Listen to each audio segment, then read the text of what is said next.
Hello, let's get into Asset Rebooting. This one is already running. By default, you will see the reboot policy set to never. To understand this, let's go to docs.coreflux.org and find Asset Restart Policies in Coreflux. Here you can see the 4 types of reboot policy. Always, which means it will always restart no matter what happens. On failure, which will restart the asset when it fails, be it because of a disk drive issue, a memory issue, or access to a certain device. On failure with max retries, meaning you set a limit of reboot attempts before it stops trying. And never, the default option.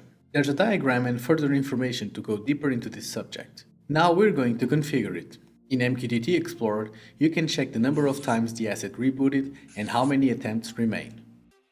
In the documentation, you can copy this command, select the sys coreflux command topic and paste it here.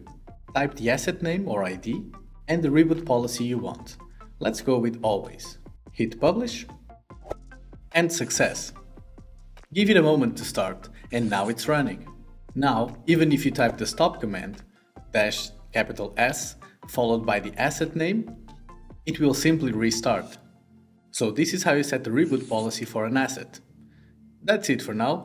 See you on the next tutorial.